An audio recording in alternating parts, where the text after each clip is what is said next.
Pasal 50A Undang-Undang P2SK itu saya sebagai observer mengatakan itu jelas pasal titipan, pasal selundupan. Kenapa? Karena kualitas pasalnya itu berbeda dengan pasal-pasal yang lain. Kalau kita membaca Undang-Undang PFII, Pusat Financial International Indonesia, itu kan salah satu tujuannya adalah membuat financial hub untuk mendorong investasi di dalam negeri. Begini, uang itu masuk ke sana. Kalau untuk investasi di Indonesia, ketidakpastian iklim itu masih tinggi, ya nggak akan terjadi. Selama masih ada korupsi, niat baik itu jadinya buruk. Jadi korupsi ini sesuatu yang sangat berbahaya, paling berbahaya. Karena niat baik, upaya baik, hasilnya pasti buruk.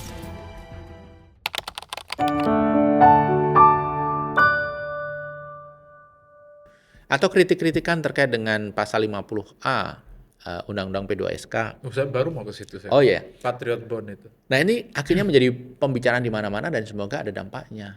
Diskusi tentang PFII, Family Office itu juga diangkat. Semoga ada dampaknya.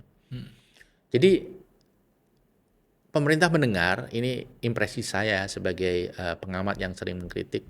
Pemerintah mendengar, tetapi respon dari masukan-masukan itu masih terlalu minimal. Tapi memang begini Mas, kita itu harus mengkritisi, tapi based on data, kemudian kasih solusi konkret, kemudian engage. Nah, engage itu barang yang paling susah itu. Nah, engage itu kritiknya kan lewat media, tapi engage itu ya kita sebagai pengamat, observer, ekonom, itu berusaha engage dengan teman-teman di kementerian, dengan Pak Menteri, Pak Wakil Menteri, apa yang kita sampaikan. Kalau Pak Wija bisa itu. Ya beruntung karena saya pernah di pemerintahan, jadi banyak di antara beliau-beliau itu yang teman lama. Jadi engage ini penting menurut saya supaya yang dikritik tidak merasa ini nusuk dari belakang. Iya, saya juga pernah ada di dalam juga sebentar. Oh KSP dulu ya? Ya pernah di waktu KSP saya di kantor Wapres ya. Kita di periode yang sama. Di periodenya Pak Ma'ruf saya pernah juga di. Saya Pak JK. Di tim stunting dulu. Karena Mas kelihatan sehat, jadi kredibel untuk menjadi tim stunting. Jadi memang saya bilang sama teman-teman di dalam itu, ayolah mampir ke ruang publik, jelaskan bagaimana pandangannya, penjelasannya itu gimana. Soal-soal yang kita bicarakan di luar itu, misalnya kayak Patriot Bond gitu ya. Karena memang akan narik banyak duit ke dalam. Tapi kan kita kayaknya akan tutup mata dari mana duitnya itu berasal. Sudah yang penting ada di situlah duitnya kira-kira gitu. Iya, kalau pasal 50A Undang-Undang P2SK itu saya sebagai observer mengatakan itu jelas pasal titipan. Pasal selundupan. Kenapa? Karena kualitas pasalnya itu berbeda dengan pasal-pasal yang lain. Gaya bahasanya ini dan seperti pendek, tidak komprehensif, seperti disisipkan. Dan gitu. maksudnya sangat jelas gitu. Dan ini sangat berbahaya. Karena intinya begini, memberi kewenangan bagi Danantara untuk menerbitkan obligasi merah putih. Yes. Tidak ada batas kapan dan berapa nilainya. Kemudian yang kedua, investor yang membeli obligasi merah putih mendapatkan proteksi dari pidana umum, pidana khusus, dan isu-isu perdata. Yeah. Kemudian yang ketiga, data-data terkait dengan transaksi tidak bisa digunakan oleh pengadilan untuk urusan penuntutan ataupun oleh kantor pajak untuk urusan pajak. Kemudian tidak ada ayat yang mewajibkan mereka mendisclose nama pembeli, ultimate beneficiary owner. Tidak ada ayat yang mewajibkan mereka menjamin uang ini bukan berasal dari 4 hal.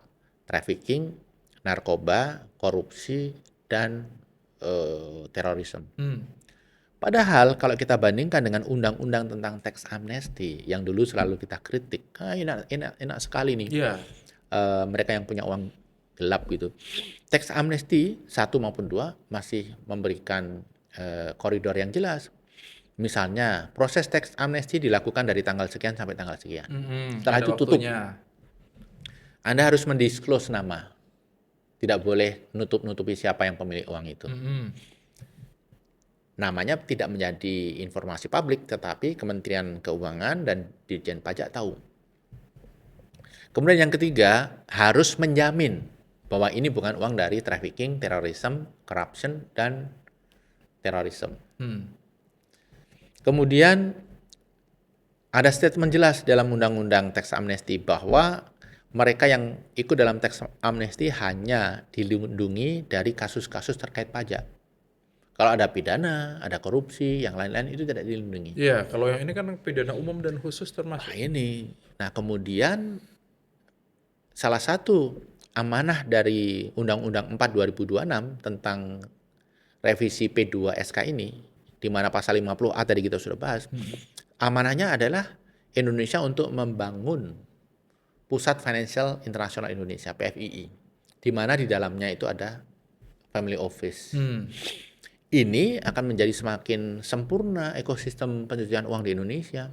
Kalau PFII jalan seperti rencana semula, kemudian P2SK jalan seperti rencana semula, tidak ada perbaikan. Nah, alhamdulillah ada beberapa teman yang melakukan judicial review terkait pasal 50A. Kenapa? Uang haram di luar negeri, uang haram di dalam negeri, ditaruh di family office, tidak perlu mendisclose nama, kemudian pakai SPV, sehingga tidak bisa di-tag. Nanti family office itu yang membeli obligasi merah putih, dibeli pakai uang haram yang sudah disembunyikan dengan SPV, tidak perlu mendisclose nama. Kemudian yang membeli surat utang ini dilindungi dari pidana umum khusus dan lain sebagainya, berarti termasuk korupsi.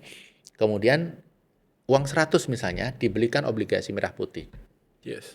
Kalau saya setor 100, saya dapat obligasi nilainya 100. Kalau saya ingin dapat cash yang bisa segera saya manfaatkan seketika, ya itu saya jual di secondary market. Yang pasti nanti akan muncul. Taruhlah saya membeli obligasi 100, tapi saya jual di secondary market 80. Saya udah dapat 80, tapi ini bersih. Bersih udah. Ini cuci uang yang legal itu, Pak. Nah, saya khawatir kalau ini nanti ya akan memperbesar aktivitas ekonomi ilegal. Apakah itu narkoba, kemudian judol, kemudian rokok palsu, produk palsu, barang selundupan, segala macam. Kenapa? Karena transaksi mereka tidak perlu membayar pajak.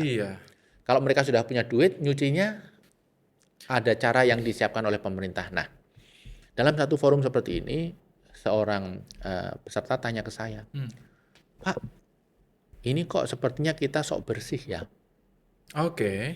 Apa di negara lain seperti Singapura, Uni Emirat, Qatar, Swiss, Hong Kong, itu tidak ada pencucian uang? Saya bilang, ya pencucian uang itu terjadi di mana-mana. Tapi di mana-mana itu pencucian uang dianggap aktivitas ilegal. Permasalahannya adalah ketika ada suatu negara yang melegalkan bahkan melindungi aktivitas pencucian uang. Maka siap-siap saja ekonomi negara itu akan rusak. Karena ekonomi ilegal akan tumbuh.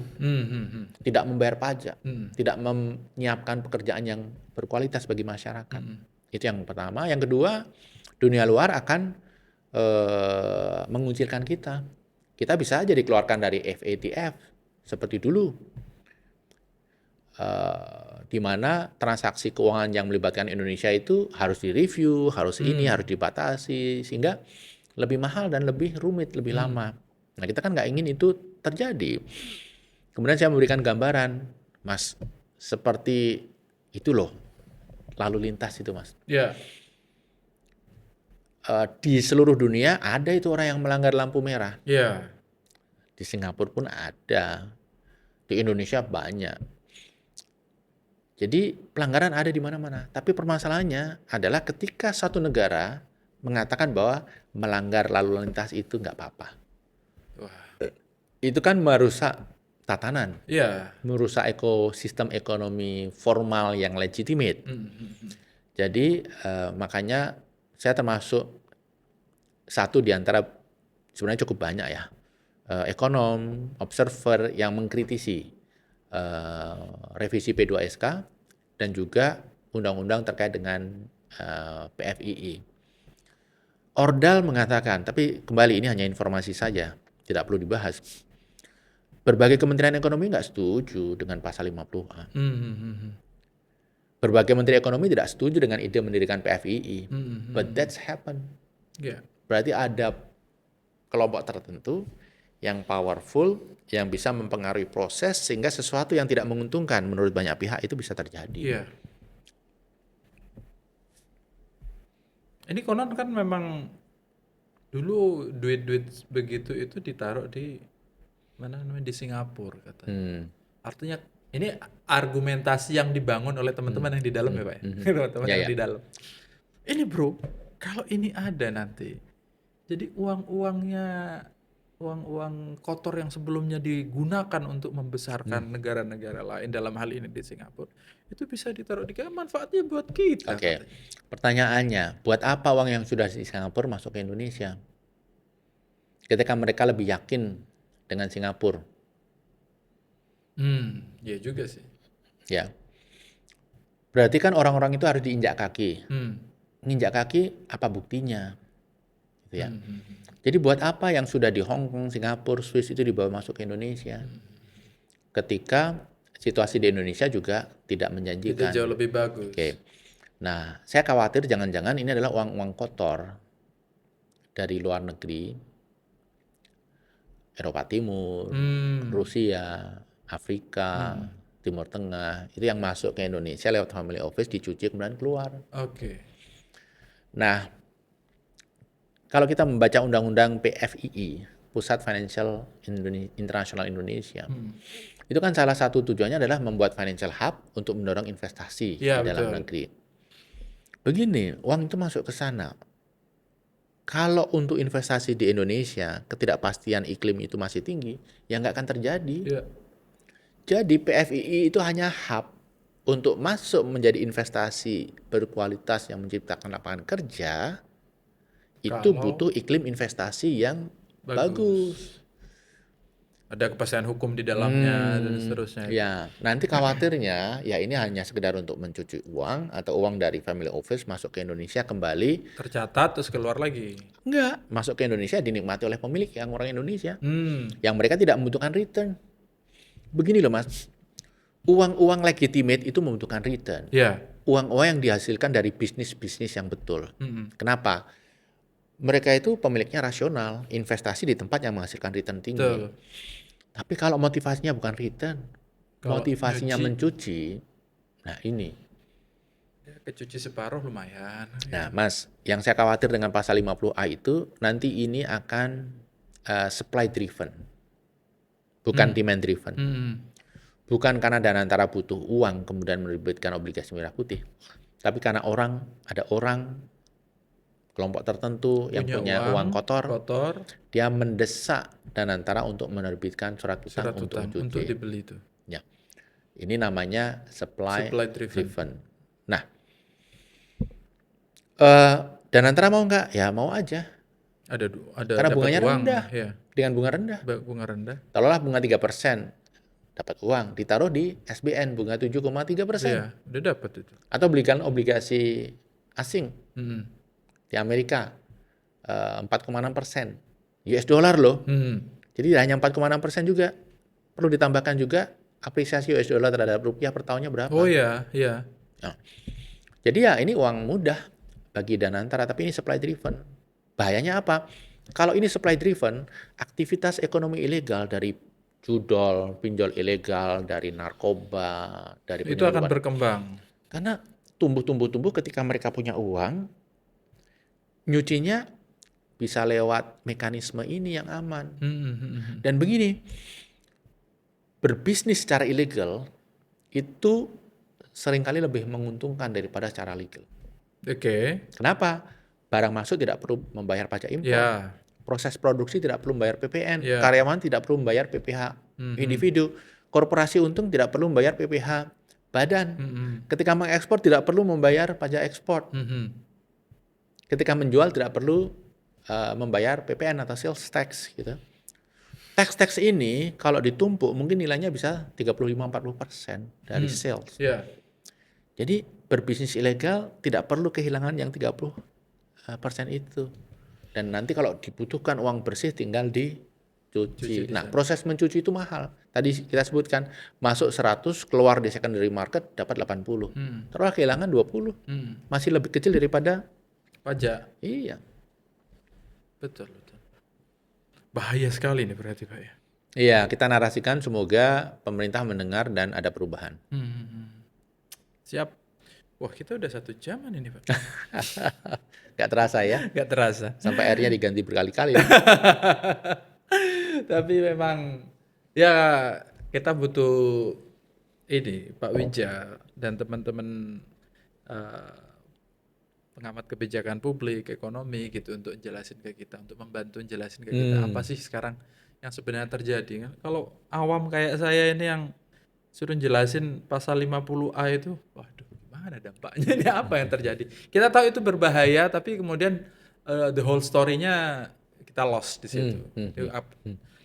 Bahwa dia berdampak terhadap pekerjaan atau industri-industri judol misalnya yang sekarang sangat mengkhawatirkan, narkoba gitu yang hampir kayaknya di mana-mana udah kita bisa lihat narkoba. Narkoba itu kasihan. Jadi banyak keluarga sederhana yang mereka mengharapkan anaknya bisa menjadi pilar ekonomi, akhirnya justru jadi korban. Iya, Saya tuh melihat banyak tuh keluarga-keluarga sederhana kasihan tuh iya, yang betul. kehilangan masa depannya karena tersangkut narkoba. Saya ini dari Pulau Jauh, Pak, asal Apa saya. itu pula apa? Pulau Bawean namanya. Pulau Bawean itu ada di tengah, kalau di peta Indonesia Tahu itu tahu, Utara Jawa. utara Jawa. Itu dari sana. Nah, di sana itu banyak narkoba Kenapa bisa? di desa itu. Konon menurut orang-orang itu ceritanya itu datangnya dari laut, dari nelayan yang bawa nelayan kan tidak di guard kan, nggak ada polisi yang menjaga semua nelayan juga di situ. Dan dari pulau-pulau yang lain, misalnya dari Madura, gitu-gitu. Banyak orang yang bercerita di Madura itu kan tinggi sekali penggunaan narkoba itu. Mungkin bahasanya juga mirip. Ada yang bilang di pulau itu juga adalah tempat transit untuk kemana-mana. Tapi di level desa itu, Pak, itu banyak sekali. Di desa yang, ya Allah, orang kampung itu kan duitnya nggak seberapa ya.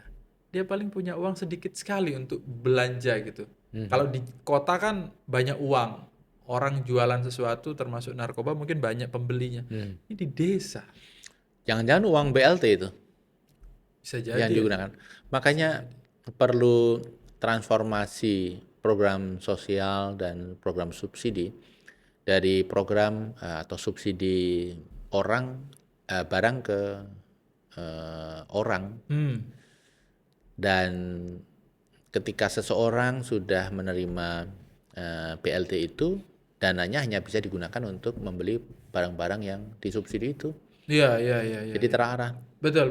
Jadi dua jenis transformasi dari subsidi barang ke orang, kemudian ada pengawasan di mana dana yang diterima hanya bisa dibelikan untuk produk-produk tertentu. Ya, bisa ditransfer dalam bentuk poin di handphone Mas. Ya. Kemudian ini hanya bisa digunakan untuk membeli produk-produk.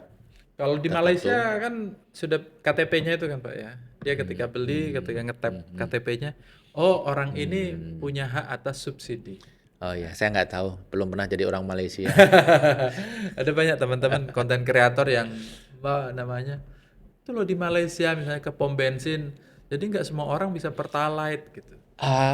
Saya pernah survei tentang harga bahan makanan ya, ditugaskan Pak JK itu. Coba pas Malaysia coba cek tuh harga-harga berapa sih daging ini berapa. Saya datang ke banyak pasar dan unik di sana. Jadi misalnya daging 1 kilogram yang diawetkan itu dalam plastik, itu ada 3 barcode. Oke. Barcode pertama untuk harga normal, barcode kedua untuk masyarakat yang dapat subsidi sekian persen, barcode ketiga.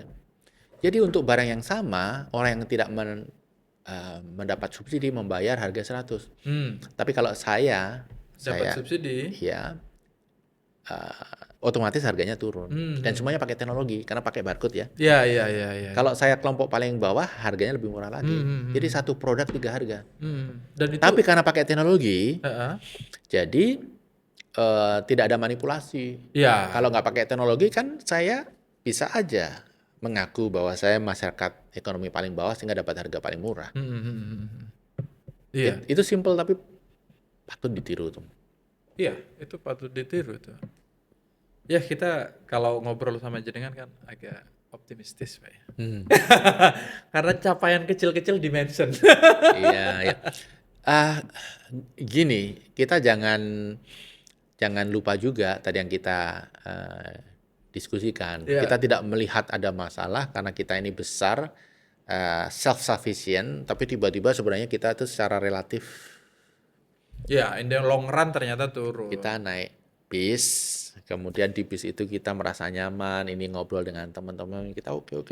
Tapi begitu gorden jendela kita buka keluar gitu ya, mobil yang lain lebih kencang gitu. Iya. Kita tertinggal. Betul Pak. Memang, wah kalau sama Malaysia kayaknya udah jauh kita ini. Jauh. Jauh. Ya. Jauh sekali. Dan gini Mas, tidak hanya melihat situasi sekarang, tapi juga potensi ke depan. Potensi ke depan, betul. Kita membandingkan Indonesia, Malaysia, Thailand, Vietnam misalnya. Kenapa? Infrastruktur mereka lebih siap. Udah lebih siap. Industri mereka lebih siap. Human capitalnya lebih bagus. Kualitas pendidikan tinggi, pendidikan menengah, pendidikan bawah, mereka lebih bagus. Kualitasnya ya. Tingkat kesehatan lebih bagus. Korupsi lebih rendah. Korupsi lebih rendah. Kita punya banyak PR. Selama masih ada korupsi, niat baik itu jadinya buruk.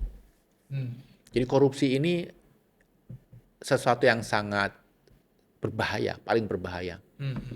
Karena niat baik, upaya baik, hasilnya pasti buruk. Cap. Oke, Pak Wija. Terima kasih Saya atas makasih waktunya. Mas. Ketemu Ya, lagi nanti next di time saya episode. pakai caps putih ya biar kita boleh kembali. Baik, teman-teman, demikian obrolan ruang publik bersama Pak Wijayanto Samirin dari Paramadina, ekonom kita. Kita banyak dibantu soal analisa situasi yang terjadi, dan kita akan ketemu lagi di episode mendatang. Stay di ruang publik. Assalamualaikum warahmatullahi wabarakatuh.